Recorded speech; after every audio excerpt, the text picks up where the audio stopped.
G'day viewers, end of another week. Look who's here! I'm back.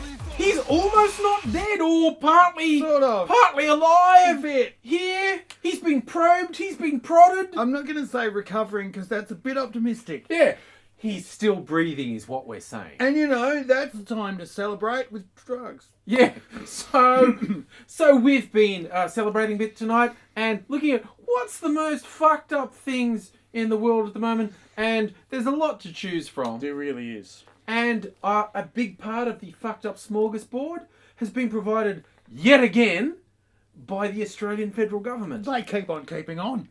And I just want to say, I think Employment Minister Brandis and Abetz is an angry Aussie viewer. I think he is. I'm gonna try This weirds me out. This weirds me out, right? Right? Less than a week ago, I said I didn't actually hate him like I hated other government ministers. Right, okay, so like he's goading. He's goading. Brandis and Abetz has gone, I'm going to talk in a funny voice and watch this YouTube channel. I'm not hated by this left-leaning freak of nature. What can I do? What can I do? So Brandis and Abetz appears to have deliberately done things to make me and any rational person in the country hate him. Right, the guy would have had to have done vein work to come up with this stuff. He would have had to go, what must I do? And he's done it. So what's happened? There's this mob of, well, let's just call them complete cunts in Australia at the moment, calling themselves the World Congress of Families. World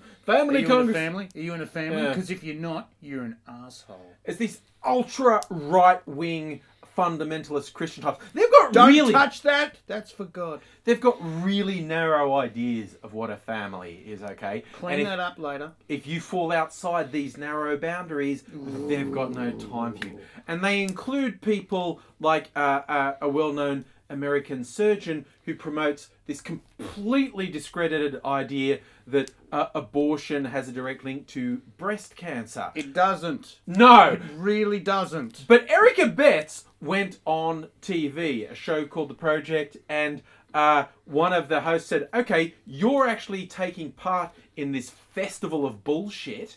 What about this speaker who says that abortion causes breast cancer? Where do you stand on that? And he went, yeah, totes.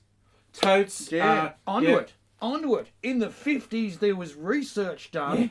Yeah, because medical science hasn't advanced since the 1950s. In the 50s, smoking was good for you. Yeah. Just thought I'd point that out. Yeah. How's that held up? In the 50s, you bashed a woman and the doctor talked to you because you were paying.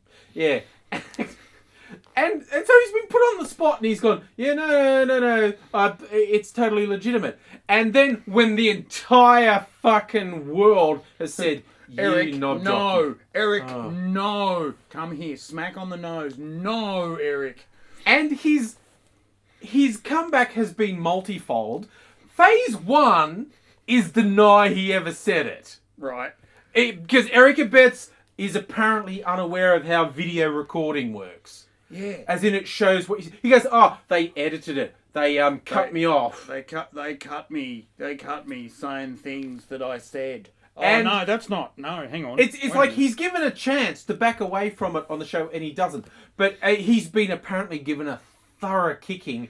But he backs down with the most shit-eating, just fucking non-apology you can imagine. He goes, what he's got is, well, I'm not a medical doctor. I'm no fucking scientist, mate. And if I was a fucking scientist, I'd tell you why the world isn't globally warming. What? Yeah. Shut up again. What have I done now? And so he's gone, look, he said... It's just bitches anyway. Who cares? That's the subtext. But what he said is, I acknowledge the overwhelming body of medical and scientific opinion is... this is bullshit. But then he's gone, oh, but this person, she's a surgeon. She does breast cancer surgery and she says it. So, see, the thing is, and he goes like, she's got a right to express her opinion. The thing is, right, no free speech law in the world protects you from yelling fire in a crowded theatre. See, when you are lying and your lie can adversely affect the health of other people, you've gone past the point of expressing opinion and you've become a bad person. Yes, you have. And that's what we have here. This idea of abortion causing breast cancer is not an opinion, it's a fucking lie. It's very wrong.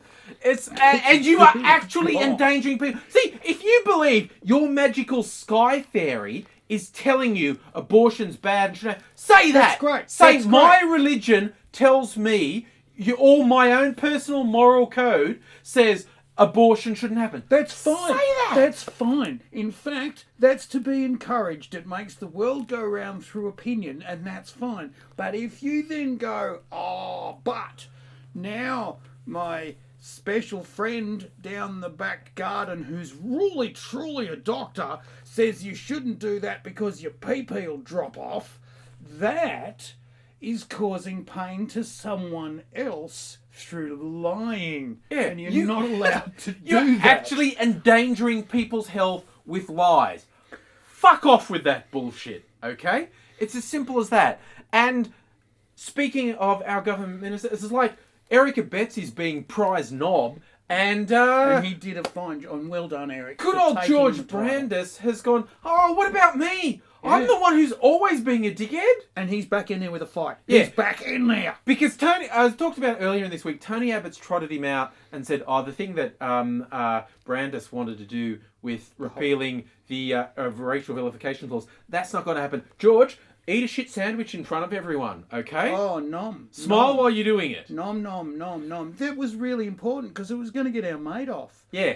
And part of this whole press conference was saying, oh, and the spy agencies are going to have all these extra powers, going to monitor communication. And Brandis has gone on, because this is a big topic, so he's been asked to clarify. The trouble is, good old George Brandis is caught somewhere between not having a fucking clue about the technical aspects of this metadata collection and lying through his fucking teeth. And it's this weird convocation of both things. Sort of like, you know how when you eat a black lolly sometimes and it makes it look like your teeth are rotten? That's what's going on.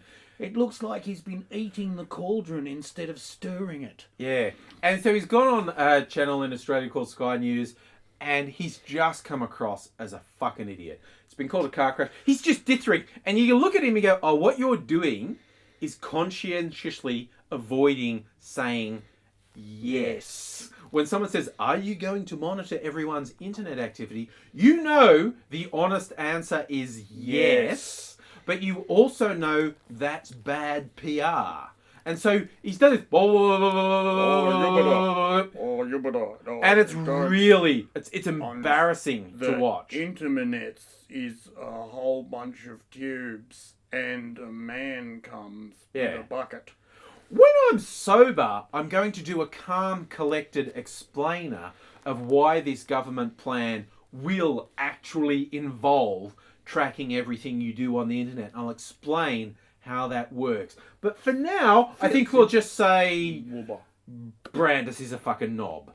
And that's real. Yeah. And so that's real. That's us. We go on about this a lot, but basically our government is fucked. They are really spectacularly expensive, wrong-headed, inefficient failures, and really mean with it. Yeah. Really mean with it. I think we need to end on a more cheerful note. Still in the realm of totally fucked up, but slightly less soul-destroying. Yes. And there's a story that's been circulated. I've seen it, like, one of our favourite authors, William Gibson of Neuromancer Cyberpunk fame, actually circulated this tweet.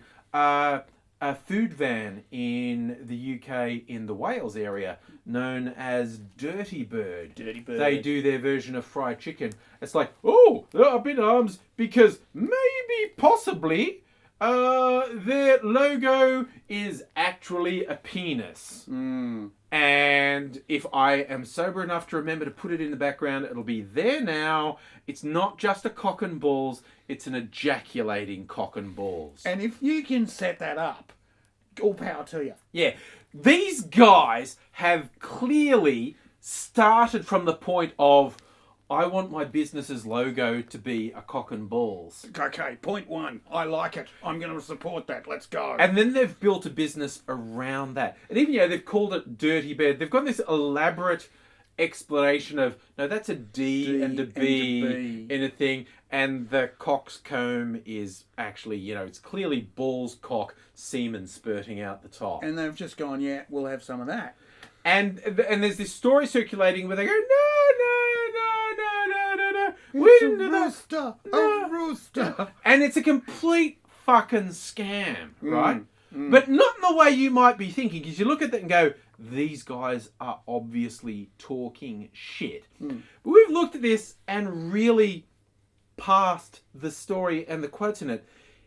It's advertising. It really, really is. The whole thing, I don't know who the source was. I think it was actually a paper in Wales.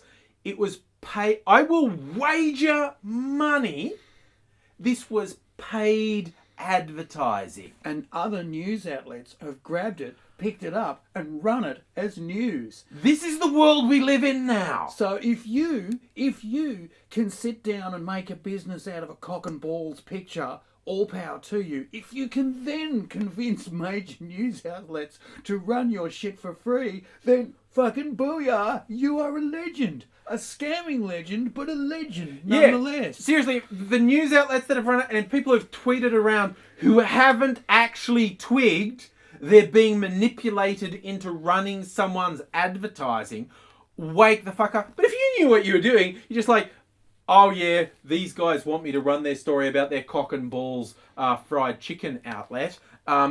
More power to you. But honestly, this is the world we live in now. Advertising gets reported as news. Jesus. And if you don't keep your eyes open, this is the shit that's going to be just fed to you. And that's what the world is now.